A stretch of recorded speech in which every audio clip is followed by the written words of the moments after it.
Thank you for standing by. Good day, everyone, and welcome to the Amazon.com second quarter 2024 financial results teleconference. At this time, all participants are in a listen-only mode. After the presentation, we will conduct a question-and-answer session. Today's call is being recorded, and for opening remarks, I will be turning the call over to the Vice President of Investor Relations, Dave Fildes. Thank you, sir. Please go ahead. Hello, and welcome to our Q2 2024 financial results conference call. Joining us today to answer your questions is Andy Jassy, our CEO, and Brian Olsavsky, our CFO. As you listen to today's conference call, we encourage you to have our press release in front of you, which includes our financial results as well as metrics and commentary on the quarter. Please note, unless otherwise stated, all comparisons in this call will be against our results for the comparable period of 2023. Our comments and responses to your questions reflect management's views as of today, August 1st, 2024 only, and will include forward-looking statements. Actual results may differ materially. Additional information about factors that could potentially impact our financial results is included in today's press release and our filings with the SEC, including our most recent annual report on Form 10-K and subsequent filings. During this call, we may discuss certain non-GAAP financial measures. In our press release, slides accompanying this webcast, and our filings with the SEC, each of which is posted on our IR website, you will find additional disclosures regarding these non-GAAP measures, including reconciliations of these measures with comparable GAAP measures. Our guidance incorporates the order trends that we've seen to date and what we believe today to be appropriate assumptions. Our results are inherently unpredictable and may be materially affected by many factors, including fluctuations in foreign exchange rates, changes in global economic and geopolitical conditions and customer demand and spending, including the impact of recessionary fears, inflation, interest rates, regional labor market constraints, world events, the rate of growth of the internet, online commerce, cloud services, and new and emerging technologies, and the various factors detailed in our filings with the SEC. Our guidance assumes, among other things, that we don't conclude any additional business acquisitions, restructurings, or legal settlements. It's not possible to accurately predict demand for our goods and services, and therefore our actual results could differ materially from our guidance. And now, I'll turn the call over to Andy. Thanks, Dave. Today we're reporting $148 billion in revenue, up 11% year over year, excluding the impact from foreign exchange rates. Operating income was $14.7 billion, up 91% year over year, and trailing 12-month free cash flow adjusted for equipment finance leases was $51.4 billion, up 664% or $44.7 billion year over year. As I think about what matters to customers long-term and therefore to Amazon, there's a lot to like about what we're seeing. Starting with AWS, year-over-year revenue growth accelerated again from 17.2% in Q1 to 18.8% in Q2. We're continuing to see three macro trends drive AWS growth. First, companies have completed the significant majority of their cost optimization efforts and are focused again on new efforts. Second, companies are spending their energy again on modernizing their infrastructure and moving from on-premises infrastructure to the cloud. This modernization enables builders to save money, innovate at a more rapid clip, and drive productivity in most companies' scarcest resources, developers. This is the flip I've talked about in the past, where the vast majority of global IT spend today is on-premises, and we expect that to keep inverting over time. With the broadest functionality, the strongest security and operational performance, and the deepest partner ecosystem, AWS continues to be customers' partner of choice and the biggest beneficiary of this flip from on-premises to the cloud. And third, builders and companies of all sizes are excited about leveraging AI. Our AI business continues to grow dramatically with a multi-billion-dollar revenue run rate despite it being such early days. But we can see in our results and conversations with customers that our unique approach and offerings are resonating with customers. At the heart of this strategy is a firmly held belief, which we've had since the beginning of AWS, that there is not one tool to rule the world. People don't want just one database option or one analytics choice or one container type. Developers and companies not only reject it, but are suspicious of it. They want multiple options for flexibility and to use the best tool for each job to be done. The same is true in AI. You saw this several years ago when some companies tried to argue that TensorFlow would be the only machine learning framework that mattered, and then PyTorch and others overtook it.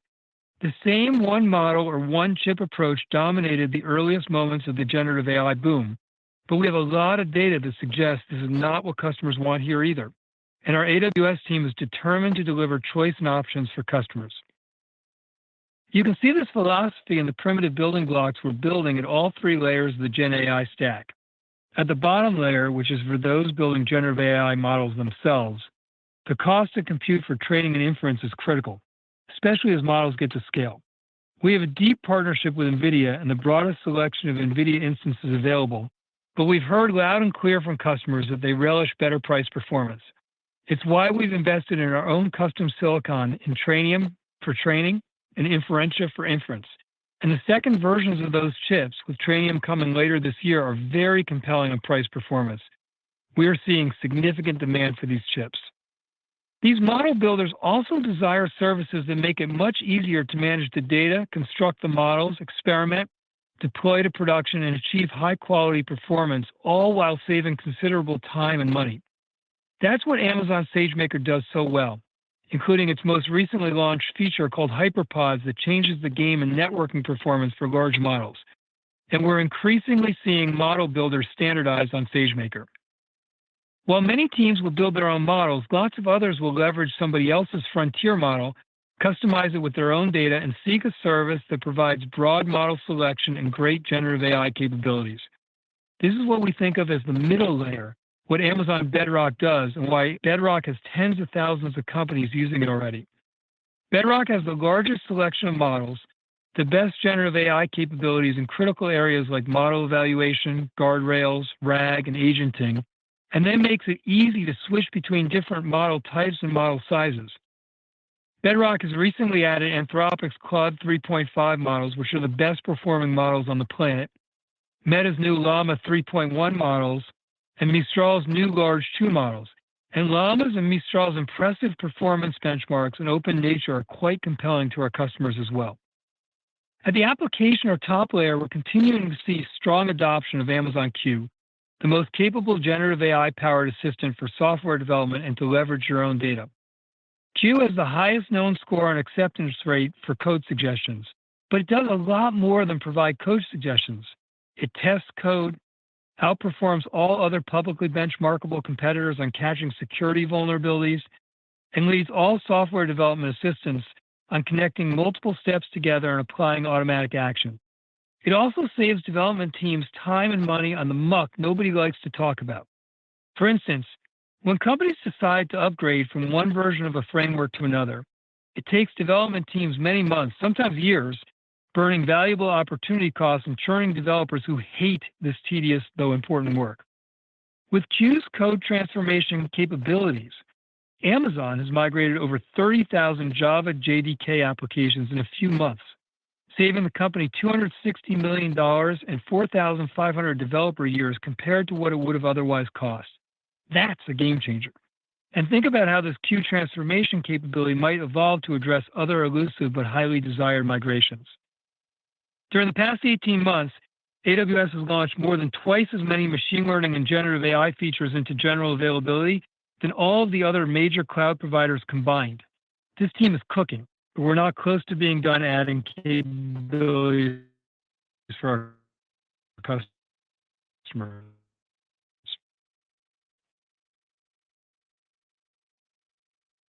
Base. For perspective, we've added over $2 billion in advertising revenue year over year and generated more than $50 billion in revenue in the trailing 12 months.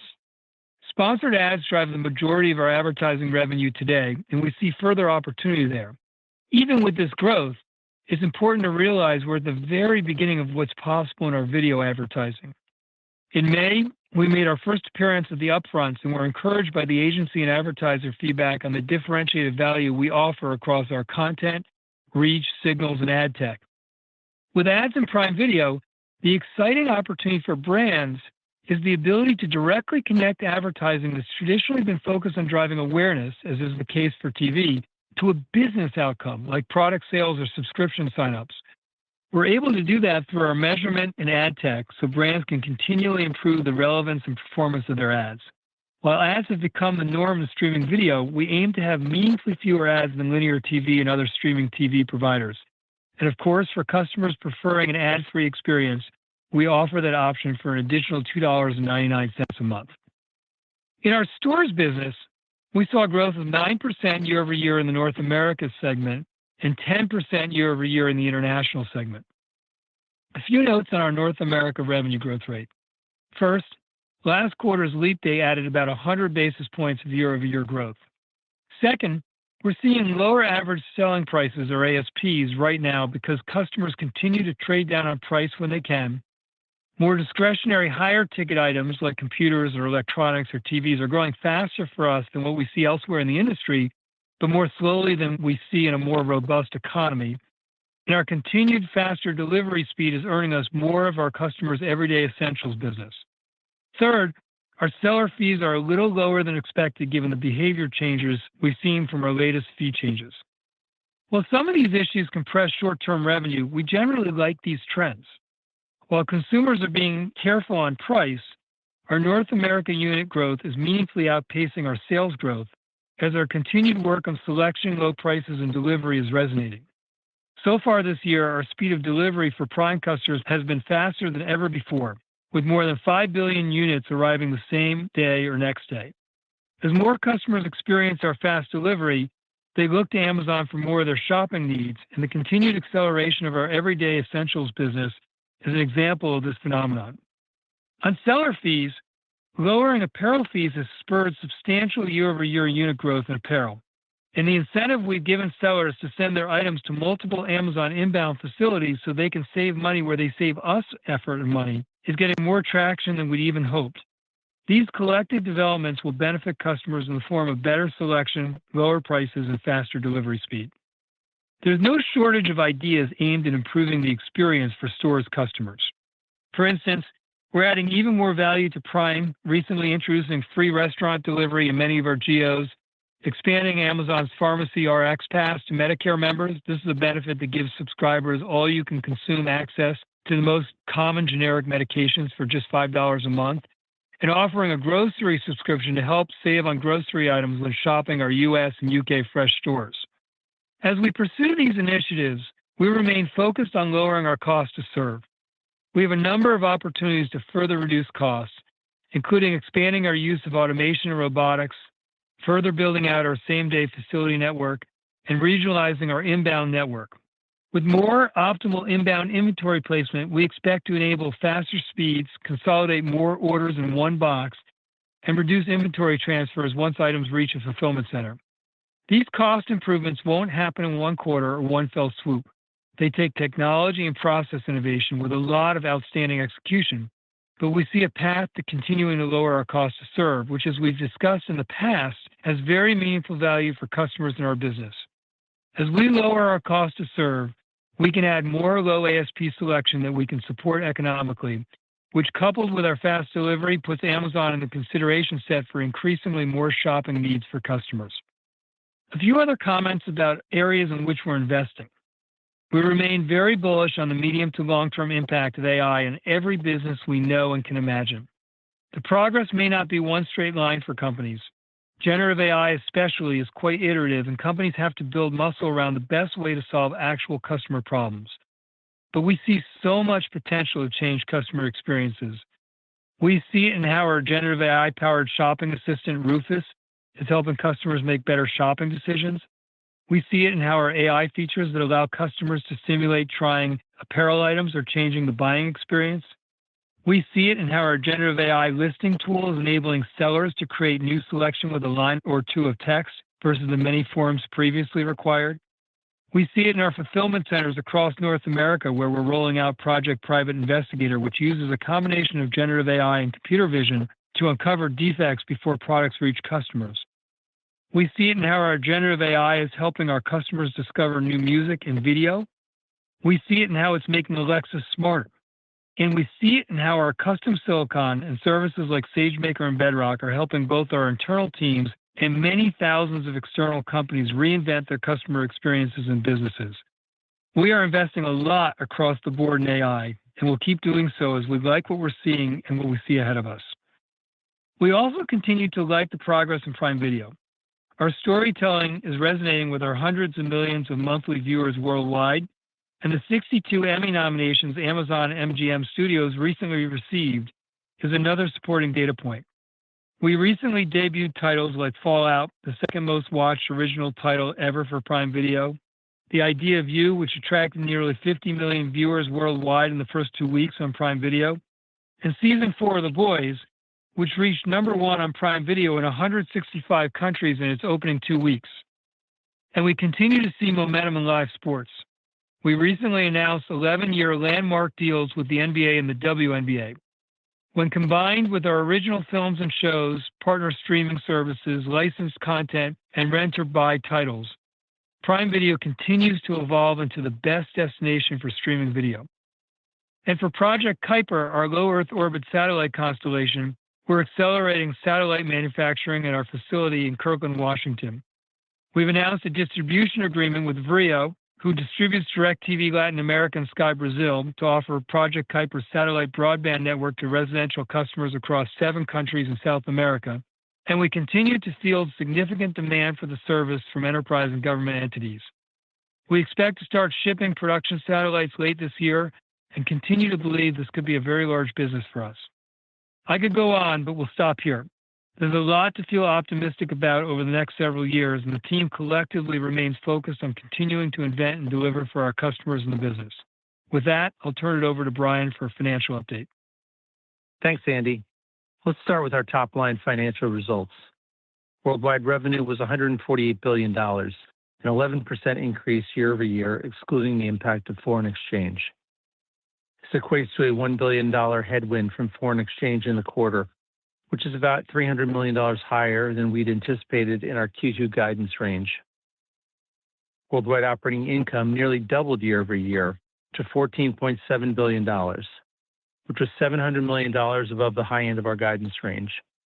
Across all of our segments, we remain focused on managing costs in a way that allows us to continue innovating and investing in areas that we think could move the needle for our customers. Starting with the North America and international segments, customers continue to respond positively to our focus on low prices, broad selection, and fast shipping offers. We delivered at our fastest speeds ever so far this year, which helps drive strength in areas like our everyday essentials. These include items like non-perishable foods, as well as health, beauty, and personal care items. And Prime members continue to increase their shopping frequency while growing their spend on Amazon. Overall unit sales grew 11% year over year, which is consistent with our growth rates in Q1 after you adjust for the approximately 100 basis point impact of leap year. North America segment revenue was $90 billion, an increase of 9% year over year. And international segment revenue was $31.7 billion, an increase of 10% year over year, excluding the impact of foreign exchange. North America segment operating income was $5.1 billion, an increase of $1.9 billion year over year. Operating margin was 5.6%, up 170 basis points year over year, and down 20 basis points quarter over quarter.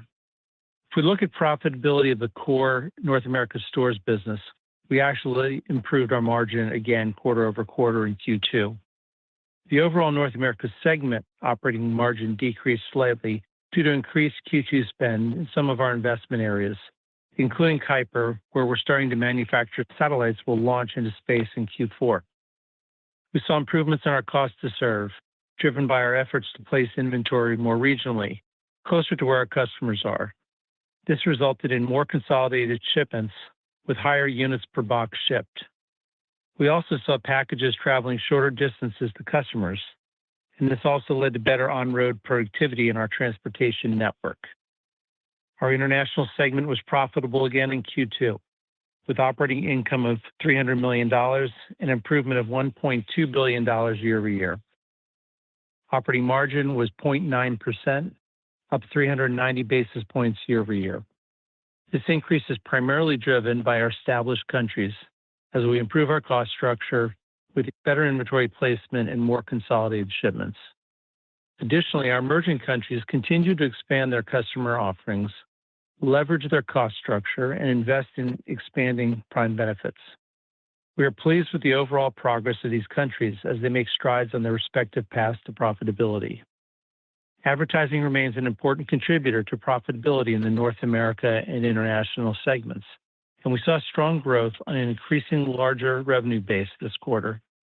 We continue to see opportunities that further expand our offering in areas that are driving growth today, like sponsored products, as well as newer areas like Prime Video ads. Moving next to our AWS segment, revenue is $26.3 billion, an increase of 18.8% year over year, excluding the impact of foreign exchange. AWS now has an annualized revenue run rate of more than $105 billion.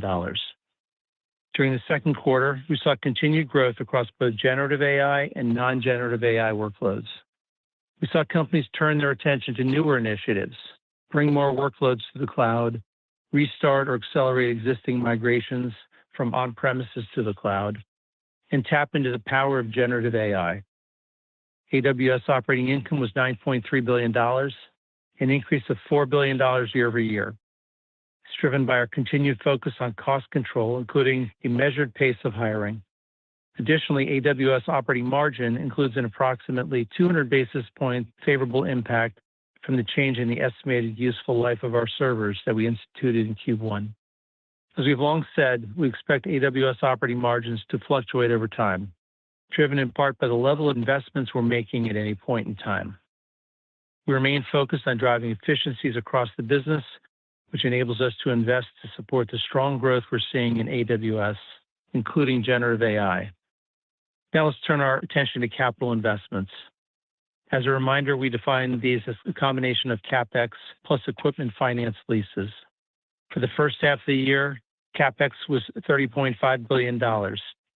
Looking ahead to the rest of 2024, we expect capital investments to be higher in the second half of the year.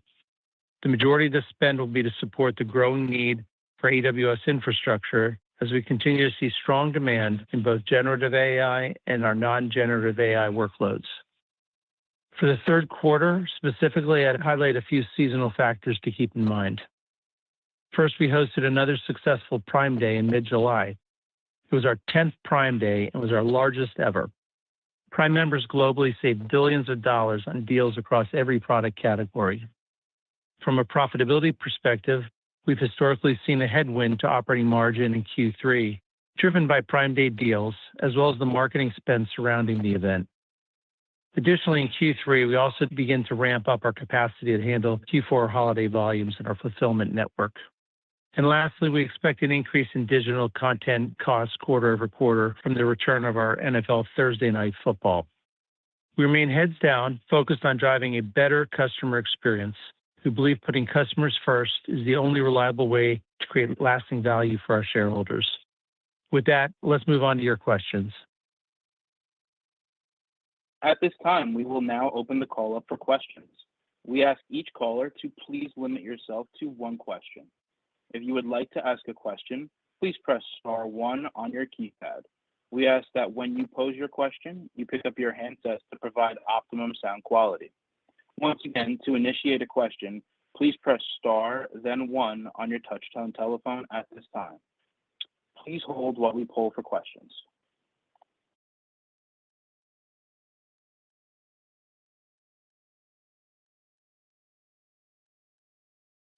And our first question comes from the line of Eric Sheridan with Goldman Sachs. Please proceed with your question. Thanks so much for taking the question, and thanks for all the detail in the prepared remarks. Maybe a two-parter on AWS.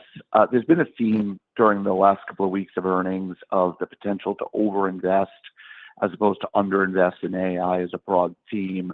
I'm curious, Andy, if you have a perspective on that in terms of thinking about elements of capitalizing on the theme longer term against the potential for pace and cadence of investment behind AWS as a segment. And the second part would be coming back to your comments on custom silicon. How do you feel about custom silicon, both from a pace of investment and then more broadly, how you think about it as a return profile on a pivot to more custom silicon in your portfolio over the medium to long term? Thanks so much. Thanks, Eric. I'll take them in order. I think on the question about investment in AWS and on the AI side, I think where I'd start is I think one of the least understood parts about AWS over the last 18 years has been what a massive logistics challenge it is to run that business. If you think about the fact that we have about 35 regions, and think of a region as a cluster of multiple data centers, and then about 110 availability zones, which is roughly equivalent to a data center. Sometimes it includes multiple. And then if you think about having to land thousands and thousands of SKUs across the 200 AWS services in each of those availability zones at the right quantities, it's quite difficult. And if you end up actually with too little capacity, then you have service disruptions, which really nobody does because it means companies can't scale their applications. So most companies deliver more capacity than they need. However, if you actually deliver too much capacity, the economics are pretty woeful and you don't like the returns of the operating income. And I think you can tell from having, we disclose both our revenue and our operating income in AWS that we've learned over time to manage this reasonably well. And we have built models over a long period of time that are algorithmic and sophisticated that land the right amount of capacity. And we've done the same thing on the AI side. Now, AI is newer, and it's true that people take down clumps of capacity in AI that are different sometimes. But it's also true that it's not like a company shows up to do a training cluster asking for a few 100,000 chips, the same day. Like you have a very significant advanced signal when you have customers that want to take down a lot of capacity. So while the models are more fluid, it's also true that we've built, I think, a lot of muscle and skill over time in building these capacity signals and models, and we also are getting a lot of signal from customers and what they need.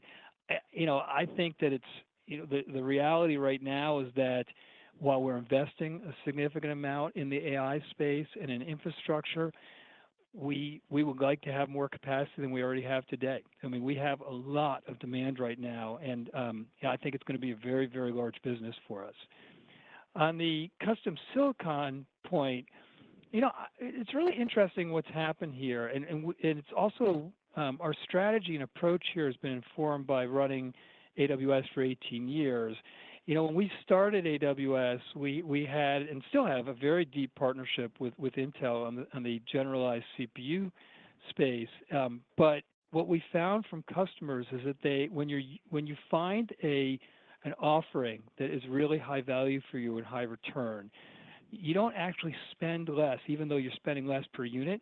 You spend less per unit, but it enables you and frees you up to do so much more inventing and building for your customers. And then when you're spending more, you actually want better price performance than what you're getting. And a lot of times it's hard to get that price performance from existing players unless you decide to optimize yourself for what you're learning from your customers and you push that envelope yourself. And so we built custom silicon in the generalized CPU space with Graviton, which we're on our fourth model right now. And that has been very successful for customers and for our AWS business, is it saves customers up to about 30 to 40% in price performance versus the other leading x86 processors that they could use. And we saw this same trend happening about 5 years ago in the accelerator space, in the GPU space, where the products are good, but there was really primarily one provider and supply was more scarce than what people wanted. And our customers really want improved price performance all the time. And so that's why we went about building Trainium, which is our training chip, and Inferentia, which is our inference chip, which we're on second versions of both of those. They will have very compelling relative price performance. And in a world where it's hard to get GPUs today, the supply is scarce and all the schedules continue to move over time, customers are quite excited and demanding at a high clip our custom silicon, and we're producing it as fast as we can. I think that's going to have very good return profile, just like Graviton has, and I think it will be another differentiating feature around AWS relative to others. And our next question comes from the line of Brian Nowak with Morgan Stanley. Please proceed with your question. Thanks for taking my questions. I have two. So the first one I wanted to ask about, in the second quarter, the retail gross margins, we're trying to do the monkey math, look a little weaker than expected. Was there any extra pressure on retail gross margins because of discounting, or is that where Kuiper is? Or sort of how do we think about some of the drivers of retail gross margins in the quarter ex shipping? And the second one, Andy, in the past, you've talked about cost to serve improvements and sort of getting the North America margins back to pre-pandemic levels. Can you just remind us again, sort of the internal philosophy about executing on that? Is there a timeline to deliver on that? Sort of how are you sort of balancing showing that profitability improvement over the next couple of years versus pressing on new investments like Kuiper and perhaps reinvesting some of those profits over the next couple of years? Yeah, Brian, let me start with the first question on North America margins. So if you look at the segment operating margins, we did decrease 20 basis points sequentially from Q1 to Q2. I'll remind you that we had to see the annual step up in stock-based compensation at the end of Q1 each year, and that added about $1.8 billion of stock-based comp expense in Q2 versus Q1. So that's impacting, to some extent, all three segments. But even with that stock-based comp step up, the stores part of the North America segment increased the margin again last quarter. So we're continuing to see strong improvements in cost to serve, as well as improvement in speed, added selection, better safety. So a lot of the key areas that we're hitting on are strong. What you're seeing for the segment is that some of our investment areas had a tick up in expenses and investment in Q2 versus Q1.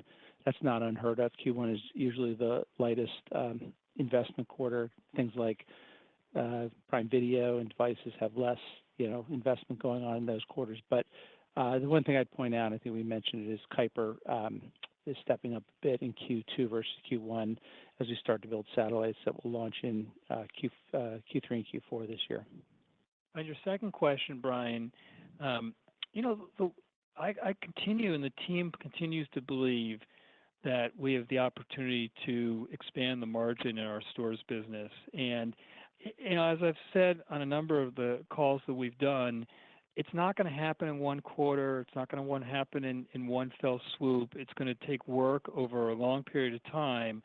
But, I think that one of the silver linings, if you will, about a year and a half ago and the ricochet of the pandemic and all the growth that we had and the cost to serve challenges that we had was it really forced us to reevaluate everything in the network and really even our most closely felt beliefs over a long period of time. And what it did was it unveiled a number of opportunities that we believe we have to keep driving cost to serve down. And the first one that you've seen play out over the last year or so has been the regionalization of the U.S. network. And I think one thing to remember about that is that while it's had even bigger impact than maybe we theorized when we first architected it, we're still not done fully honing it. There's a lot of ways that we continue to optimize that U.S. regionalization that we think will continue to bear lower cost to serve. But at the same time, we found a number of other areas where we believe we can take our costs down while also improving the customer experience. One of the great things about regionalization was it not only took our cost to serve down, but it meaningfully changed the speed with which we're able to get items to customers. And so we have a number of those other opportunities. Another example of that is regionalizing our inbound network, which is also going to lower our cost to serve and get items more close to end users and diminish the amount of time it takes to get them to customers. We have a number of things that we're working on that allow us to combine more units per box, which lowers our costs as well. And a lot of customers like that better because it's better for the environment having more units per box. So I think we have a lot of opportunities to continue to take down our cost to serve. And strategically and philosophically, just two other things, as you were alluding to that question. I think that from our perspective, as we're able to take cost to serve down, it means that we're able to afford to have more selection that we're able to offer to customers. And there are a lot of lower ASP items today, or average selling price items, that we don't stock because they're not economic to stock with our current cost to serve. But as we work hard and make progress like we are on lowering our cost to serve, that allows us to add more selection. And we see this time in and time out that when we add more selection, customers actually consider us for more of their purchases and spend more with us down the line. I think the other thing, too, I would tell you is that I don't see it as being binary in any way, nor have I really ever seen it this way in the history of the company. I've been here 27 years, but we don't think of it as we can either be investing or we can be working on trying to take our cost to serve down. We believe we can do both. If you think about the examples you gave, the stores business and the Kuiper business they're just different people working on those businesses. So our stores team is going to continue to work really hard on expanding selection and keeping prices low and speeding up our delivery times and driving our cost to serve down, while our Kuiper team is working on how to figure out how to help the 400 to 500 million households around the world who don't have broadband connectivity get that connectivity and allow them to do a lot of the things we take for granted today with broadband connectivity. So they're not going to be binary. We're going to work on them both at the same time. And our next question comes from the line of Mark Mahaney with Evercore. Please proceed with your question. Hey, thanks. I'll ask two questions. AWS, those three factors that are causing that kind of acceleration in Q2 and recovery in growth rates from a year ago, those sound sustainable? Is there any reason that we shouldn't see sort of ongoing, acceleration at some level through the back half of the year? And secondly, I just want to ask about a small segment of pharmacy. It seems to me like, at least anecdotally, I've seen you lean in more into marketing for that, and survey work suggests to us that there's kind of greater consumer interest in that. Just talk about where that business is, for you, and is it at a point where you feel like you've moved beyond early adoption and are leaning into kind of getting more mass Amazon customer adoption? Thank you. On the AWS question, it's always hard to predict what the growth rates are going to be, and it's a relatively large business at $105 billion revenue run rate at this point. But I do think that we have seen the lion's share of the cost optimization happen. And I also do believe that, pre-pandemic, we were on this march where most companies were trying to figure out how to modernize their infrastructure, which really means moving from on-premises to the cloud because they can save money and invent more quickly and get better developer productivity. And then the pandemic happened and people were in survival mode, and then a difficult economy came and people were trying to save money. And we just see people going back to asking themselves, why aren't we taking this low-hanging fruit here? I mean, it makes I don't want to run my own data centers. I can actually be more cost-effective and invent more quickly for my customers if I'm using the cloud. And AWS, with just a lot more functionality, stronger operational performance and security, which really matters to customers as well, and a deeper partner ecosystem continues to be the partner of choice as people are moving to the cloud. And, I think the generative AI component is in its very early days. It's as I said, we kind of sometimes look at it and say that's interesting that we have a multi-billion-dollar revenue run rate already in AI, and it's so early. But if we look at the amount of demand that we have from customers right now, it's very significant. So I think all three of those things have a chance and will likely continue over time, and we'll see where that growth rate nets out over the next number of years. I think that one other thing I would say about that too, Mark, is that the business today, as I mentioned, it's a $105 billion revenue run rate business. About 90% of the global IT spend is still on premises. And if you believe that equation is going to flip, which I do, there's a lot of growth ahead of us in AWS as the leader in all those dimensions I mentioned. But I also think that generative AI itself and AI as a whole, it's going to be really large. I mean, it is not something that we originally factored when we were thinking about how large AWS could be. And unlike the non-AI space, where you're basically taking all of this infrastructure that's been built on premises over a long period of time and working with customers to help them migrate it to the cloud, which is a lot of work, by the way. In the generative AI space, it's going to get big fast, and it's largely all going to be built from the get-go in the cloud, which allows the opportunity for those businesses to continue to grow. On the pharmacy side, I think you're right that you're seeing that business continue to grow and to get more resonance with customers. And, I think it was always a relatively natural extension for us to build a pharmacy offering from our retail business. But I think a lot of what you've seen, the business has grown really quickly. A lot of what you've seen is that the work that the team has done on the customer experience over the last 18 months has really paid off. Customers love the customer experience of Amazon Pharmacy. And, especially, by the way, when you think about the experience and the speed and ease with which you can order versus walking into a pharmacy in a physical store. If you walk into pharmacies in cities today, it's a pretty tough experience with how much is locked behind cabinets, where you have to press a button to get somebody to come out and open the cabinets for you, and a lot of shoplifting going on in the store. So the combination of what's happening in the physical world and how much improved we've made our pharmacy experience is driving a lot of customer resonance and buying behavior. I think also you see us continuing to expand there. We expanded our XPass package and program to Medicare members, and that program allows customers and Prime members to be able to get up to 60 common medications for just $5 a month. And we continue to launch same-day delivery of medications to cities. We have them in 8 cities, including Los Angeles and New York today, with plans to expand to more than a dozen cities by the end of the year. So we're seeing a lot of growth there, and we're very optimistic about it. Our next question comes from the line of Brent Thill with Jefferies. Please proceed with your question.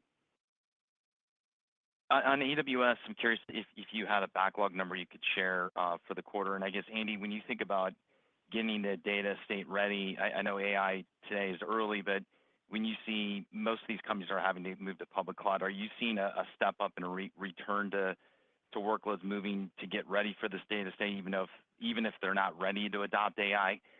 What are you seeing in those sales motions? Thank you. Hey, this is Dave. I'll just start off just to give you the backlog figure. So at the end of the second quarter, it was $156.6 billion. So that's up about 19% year over year. On the second part of your question, Brent, what I would say is that it's true in analytics, but it's even maybe more so true in AI, which is that it's quite difficult to be able to do AI effectively if your data is not organized in such a way that you can access that data and run the models on top of them and then build the application. So when we work with customers, and this is true both when we work directly with customers as well as when we work with systems integrator partners, everyone's in a hurry to get going on doing generative AI, and one of the first questions that we ask is, show us where your data is, show us what your data lake looks like, show us how you're going to access that data. And there's very often work associated with getting your data in the right shape and in the right spot to be able to do generative AI.